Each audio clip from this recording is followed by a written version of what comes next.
أكبر الله أكبر الله أكبر. munaasabad ballaaran oo loogu dabaaldegayay Ciidul Fitriga ayaa waxaa lagu qabtay beerta weyn ee xaafadda Hounslow.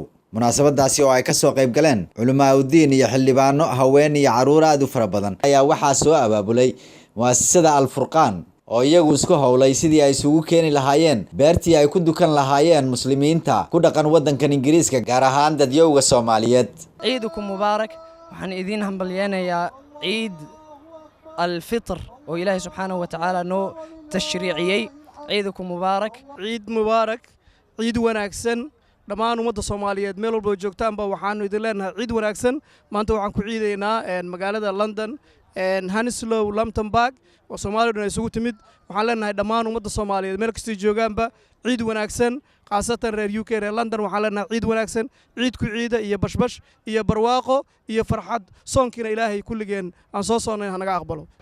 ciid wanaagsan dhammaan aqaarta hawada naga dhageysanayso. waxaan halkan ciid ugu dirayaa dhammaan asxaabteeda oo dhan Anwar Jaamac Uturey dhammaan intii taqaano dhan waxaan leeyahay ciid mubaarak. sanadkan sanadkiisa kale waxaa ku gaartaan ciid. tukashada salaada ciida kadib ayaa waxaa halkaasi soo gaaray xildhibaan ka tirsan baarlamaanka Ingiriiska oo lagu magacaabo Ruth Cadbury waxa ayna ummadda Soomaaliyeed ugu hambalyeysay munaasabada Ciidul Fitriga ee ay ku ciidayaan maantana isugu yimaadeen beertan weyn. Hello, I'm Ruth Cadbury, Member of Parliament for Brentford and Isleworth, wishing everybody watching a very happy and blessed Eid Mubarak. magacayga waa Maxamed Caynte waxaan ahay directorka muassasada Al Furqaan Education Trust. waxaan jeclahay inaan ummadda muslimiinta ummadda Soomaaliyeed gaar ahaan aan iraahdo ciid mubaarak kulli caam wa antum bikhair.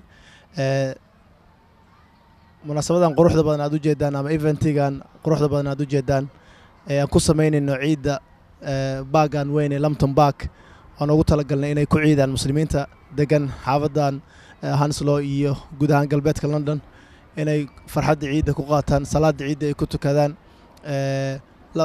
familiyadooda farxadda ay la qaataan maalinta ciida ah. ka Al Furqaan ahaan waxaan soo wadnay hawshan iyada waxaan soo wadnay 6 sano hadda ugu dambeysay mar walbana numberka wuu ka sii badanayay. maantadan aad u jeedaan qiyaastii 6,000 oo qof baa isugu imaatay. sanadba sanadka ka sii dambeeyana uu sii numberku sii badanaya. Yusuf Garabay, warbaahinta qaranka Soomaaliyeed, London.